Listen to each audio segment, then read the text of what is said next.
Hello everyone and welcome back to Beyond the Apex. In today's episode we are in Singapore. Now, an interesting race. Oh my god, what a race. What a race. So we'll talk about Red Bull first.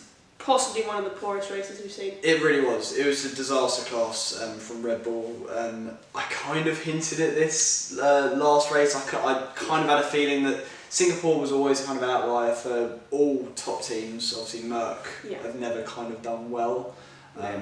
But yeah, I mean, it was a horrific race. Yeah, it really wasn't. I mean, but we did see a bit of a comeback from Max in the finals. Yeah, it was unbelievable from him. Because he managed to overtake a lot of cars on the new mediums. Yeah. And then he had about a 17-second gap to Leclerc, and he was right on the edge of Leclerc at the end. Obviously, Leclerc did have a penalty. Yeah. But yeah, it was a great comeback from him to P5. I mean, at points it looked like he was going to be out of the points. Yeah, exactly. So definitely a good comeback and wasn't as bad of a weekend for them as it probably could have been. But no. Yes, I mean, Checo. Oh my god, he was driving like a rookie. Yeah.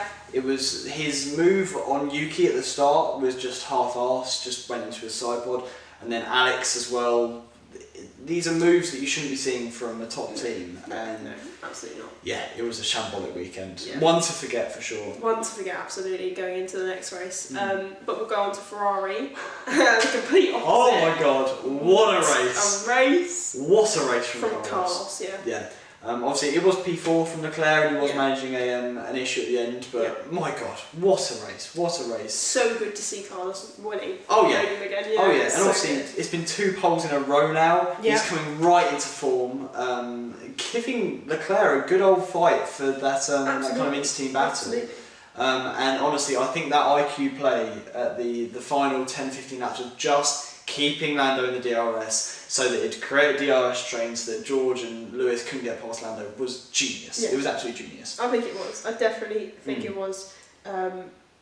Just an amazing race. I mean, stunning race. Stunning race, and really good to see them kind of getting back on top. I mean, they're climbing up because obviously Red Bull have not done as well. So you can't really say that they are improving so much so that they've just stayed where they are, but Red Bull have declined. Yes. But you know, it's good to see them performing well. But still, it's good to see because I think no real point this season have they been in the position, apart from Monza last weekend, but they haven't really been in the position to, if Red Bull have a bad weekend, take a win. Yeah. It's always either been Merck, been McLaren, or been Aston. Yes. They got it right on the right weekend because obviously Red Bull had their injury issues and they were there.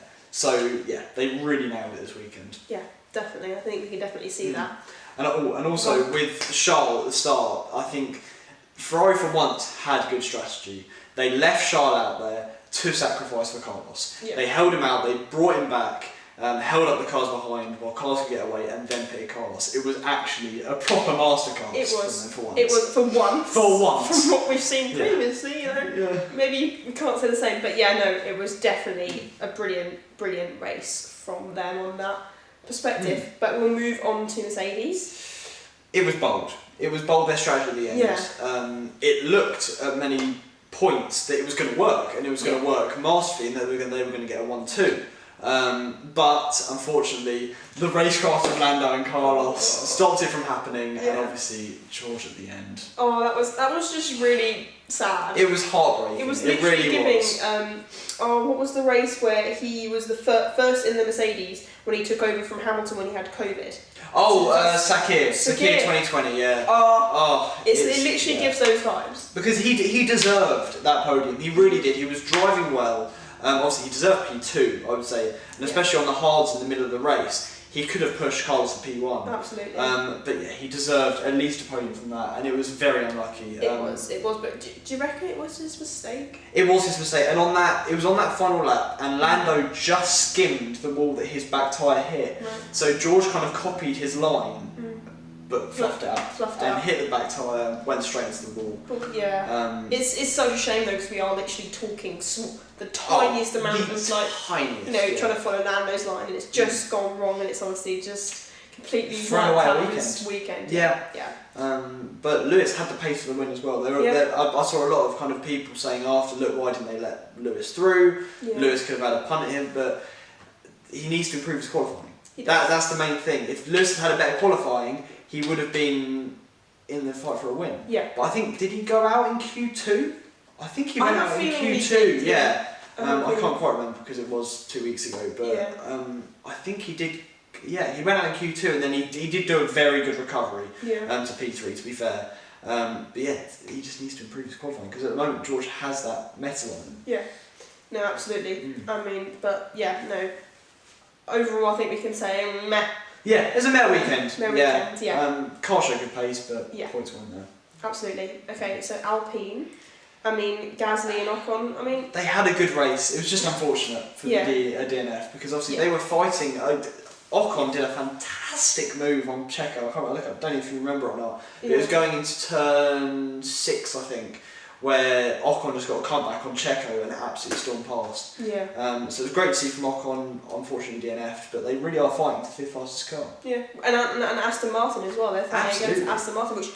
Think back to what you said about what start of the season. You would not have been thinking that. Yeah, literally. I was so worried. I was like, wait, what? Yeah. No, because obviously Aston were fighting for first and fastest car. Yeah, absolutely. I mean, Aston have really not seen. I mean, we'll go on to talk about that, but we've really seen kind of like a decline in the progress that they've been making, and that's meant that like cars like the Alpine can really battle for that. Place in the championship. Which is worrying for them because obviously they were trying to get P2 and now they're going to be struggling for P4. Yeah, absolutely fighting. Probably end up with P5 if they keep with this strategy of what not strategy but the way just development. The way it's going. Yeah, it's not looking good for them to say the least. And Alonso's kind of been saying it's been the way that they've been kind of going with the upgrades and they went the wrong way and then it was difficult to come back from that. But everyone's it's not that they've been getting slower, it's just been everyone's been overtaking them. Yeah. So it's a shame, but it's a shame, but it's how the sport goes. Unfortunately it is. Yeah. Unfortunately that's motorsport for you. We'll move on to McLaren now, obviously a very happy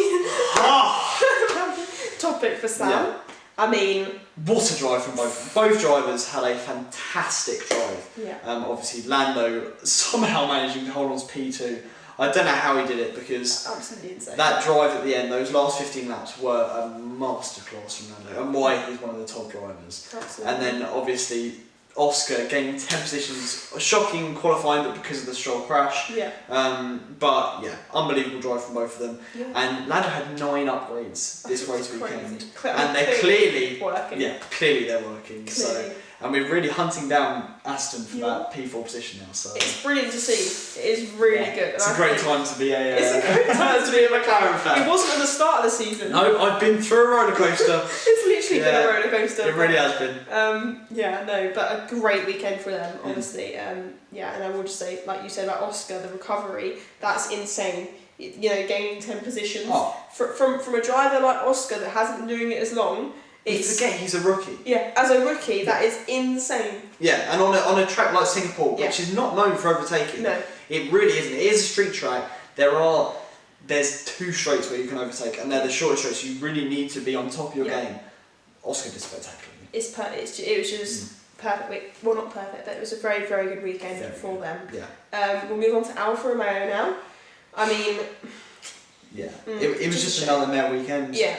Obviously not in the points. Yeah, obviously both of them were running in the points at one point, at different positions obviously, but it was a shame that none of them got in the points, and it just sums up Alfa Romeo. It does. I mean, I don't think we've ever said that they've had like the best weekend ever. No, it's always just been. It's always just been okay. Yeah, and I think that was another one this weekend. Yeah. Just meh. But obviously we've seen Joe that has re-signed. I don't know, is it, how long is it for? Only 1 year. It's only 1 year, so... So it's not too bad, but huge disappointment, and we'll go on to the Sam talks tale. Yeah, I mean, well, unfortunately, there wasn't F2 this weekend. That would have been great to see at Singapore. Can you imagine? Oh my god, it'd be mayhem. If they have mayhem at tracks like Silverstone, I was going to say, if they literally had that would be absolutely mayhem. mental. But yeah, obviously Joe's re-signed. Yeah. It does look like it was for monetary reasons because it looks like Sauber has invested heavily in their marketing for the Chinese Grand Prix next year, which is apparently it was close to a figure of 30 million, which is kind of the reason why they've done that. But yeah, look, I'm disappointed. Teo hasn't got a seat. He is going to go into that reserve role. Yeah. But yeah, it is a shame. It's only a year though. It's only a year. We've got time. There's always, but in F1 anything can happen. Anything can happen, absolutely. Yeah. I mean, we saw with Nick de Vries. Holy so hell, anything yes. can happen. Yeah, anything can anything happen. can happen. Right, so we'll move on to... Yeah, I think take a break first and then go on to Aston Martin. Right, so Aston Martin, I mean, we've spoken about them a little bit in terms of fighting for the 5th fastest car, but not the best weekend for the team. It really wasn't. I mean, Stroll's crash was terrifying in quali. It really, the pictures after kind of very reminiscent of Senna's. Yes. Which was very scary. Obviously, we were on board with him when it happened, and it was scary. It was. But obviously, it's poor from Stroll again. And the fact that Mike Crack really says that there is minimal performance difference between the two drivers is just not true. But Alonso had the pace for points today, but obviously his incidents left him without it, and it was just a very poor race. Yeah, not good at all. And like you said, the crash was just not very nice. And I remember actually, I was in race control watching this. Yes, you messaged, I was watching it with a couple of other officials that have been working in motorsport for a long time, and they thought, blimey, that is it was a big nice. one. You don't go perpendicular into a wall like that and often go on a street track too. Yeah, there was not much runoff. He was going about 160 miles per hour. So obviously that corner's flat out. Yeah. That final quarter's full corner's flat out. Yeah. And he is lucky to get out of that, especially with no injuries, and it really just says a lot for F1 safety. Yeah, it does, and I think that's a really positive point to draw on. You know, obviously you're talking about their bad weekend, but a positive point is that we've really come so far in terms of safety and the car and how all the different things we've introduced. I say we, as in the sport have, which is really positive to see. 100%. You know, it makes the sport really more enjoyable watching it. Yeah, because you can kind of watch that. You can watch a crash like that happen and kind of be reserved on the fact that it's going to be okay. Yeah. I think the only real point where we will get worried as watchers is when fire is involved. Yes, and when they don't show the footage. When they don't show the footage, that's the scary part. Like Joe in Silverstone, obviously we were both there. Yes. But when they don't show the footage and when there's fire, it's when we get with the Grosjean. With Grosjean. I remember, I clearly watched it. I don't know about you. I do. It's stained in my memory now, that Grosjean crash. Yeah. It's not a nice thing, and we are reminded that motorsport is dangerous. Yes. And I will say as well, I was talking about F1, but talking about Formula E, when I was in Rome for the E-Prix and they had that massive pile-up with Sam Bird involved, and I saw the extraction car go out, and I thought, blimey, that's never good. No. And they didn't televise it for about an hour, or it was a long time. That's the scary and that's the scary part about it. It really is. Yeah, and I mean, I had the opportunity to go out to Madrid and see Grosjean's car after, and that's when it puts into perspective. It's the same with your Formula E one, because the cars were just completely totaled. Yeah, well, when you sent me a picture of that, when you went to it was harrowing. That's the word I used, harrowing, because you realise someone was in there fighting for their life to get out, and that's when motorsport is at its most dangerous. Yeah. And the crash with Stroll really just exemplified that. He walked out. He jumped out. And that's positive. So we can take good things from that. Definitely. We'll move on to Haas. What a weekend! What a weekend! Obviously, points for K-Mag. He definitely had the edge on Nico this weekend. Yeah. But it was positive signs. And obviously, the upgrades are coming in Austin, which should help with tyre struggles, which is what their main struggle has been this year. It's really looking up for Haas. I would say definitely. They have shown an upturn in pace, and points for K-Mag really shows that. Yeah, it's really good. I mean, positive in comparison to other teams that we've seen maybe not have done so well. So it's a really good weekend for them. Yes, to definitely. take away from it. AlphaTauri. I mean, Liam Lawson. Absolutely, I have no words. No words. No, unbelievable drive. Yeah, he has been in the car for 2 weekends. He comes to Singapore, which is one of the most difficult tracks. You are against the wall. He hasn't driven it before, has he? Never driven it. No. Never driven it. 2 weekends in the car. 2 weekends in the car. Yeah, and he comes and gets points and has an edge over Yuki. Obviously, Yuki had an incident in Turn 1 with Checo, but absolutely unbelievable drive. Incredible. It is incredible, and I'll leave that. Yeah. So the rumours have been circling that it is going to be Yuki and Daniel for next year. Obviously, Japan next week, so we'll get more confirmation of that. But it doesn't make sense to me why they would put Daniel in the car. I'm a McLaren fan. I'm going through rose tinted glasses because obviously he wasn't the best at McLaren. But it doesn't make sense to me to have a team like that and not put a promising talent like Liam in. It doesn't make sense to me, and I think it is solely down to marketing, because the way that they can market Daniel is unlike any driver. So it's a shame, I would say, to keep Lawson in another year in that reserve role, because he won't be doing Super Formula next year. He will just be on the simulator, and not putting him straight in the car, it doesn't make sense to me. It doesn't. I think. Yeah, it's just a bit of a weird one. Obviously, we've only got a certain amount of seats, so we're always going to be, it's going to be on and off whether we see drivers signed or not, and it's a shame if they're not half the time, but that's just life. And also, we talked about it with Joe, I mean, it's a lot of the time it's to do with money, unfortunately. A lot of the time it is. That is the sport. And a lot of rumours that's also circling this weekend was that the Andretti bid has been accepted. Oh, yeah. So hopefully in 2026 or 2025, I think it's 2026 they're going to be coming in. Yeah. So that will be 2 more seats open up on the grid. Yeah. But it will probably be American drivers. It'll be interesting to see whether they bring in Palou, Alex Palou from IndyCar. Yeah. But yeah, it's a shame to see Liam, who is a great talent in Formula 1, everyone's known it for years that he's going to be a great talent, just be sidelined for another year. Yeah, definitely. I think it's not nice, but a good weekend for AlphaTauri. Yeah, absolutely. So we'll move on to Williams finally. I mean, not as good as we've seen previously. I don't think. I mean, pace-wise. No, I don't think we kind of went into this weekend we didn't go into the weekend with this expectation that they were going to get points, but the pace was there. Mm-hmm. And it was a shame that they could have been competitive if it wasn't for the Checo Albon crash. Yeah. Albon was running near the points. He could have done one of his master strokes and got a point maybe again. Mm. But yeah, it wasn't a good race weekend, and Logan significantly off the pace again. Yeah. I know James Vowles keeps on defending him, but he is expected to keep his seat, which confuses the hell out of me again. I know they've invested a lot of money in him, but he's the only driver that is significantly off the pace to his teammate. Yeah. I know there's different upgrades on the car, but still it shouldn't be that much. And we've also said, but I don't know who said it previously, but in terms of Logan, and in terms of, did you say that the sales of his stuff is not? They haven't been. No. I think one of the main draws for Williams for Logan was the fact that F1's been increasing in America. Yes. And therefore they expected sales for his merch to be through the roof. Yeah. But what I don't think they realised is that Logan has been in European racing for his entire career, well, the majority of his career.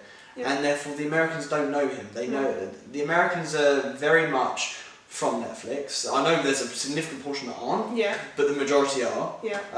And they don't know him. And therefore they are more attracted to the big drivers. Or the IndyCar drivers that they've been used to, because obviously IndyCar's over in America. Absolutely. So drivers like Alex Palou, drivers like Joseph Newgarden, like all the big American names, they'll know. So it's more worthwhile for a team to invest in an IndyCar driver or a driver that they know, rather than just American driver. I agree. It is a weird situation, but I think silly season, isn't it? I mean, it is silly season, and it'll be interesting to see if Logan keeps his seat a little bit in the future here, but James has come out and said that there are targets that Logan has to hit, otherwise his seat will be a risk. There's been multiple names linked with that seat. Yeah. Lawson, Schumacher has been heavily linked with that seat, because I think Toto wants him in a seat really badly. Dragovic has also been linked with that seat, so it will be interesting, but I think the bets are likely that Logan will keep that seat. I think so, definitely. Right, so that is it. That is a wrap. We hope you enjoyed it, and we'll see you for the next episode. Thanks for watching.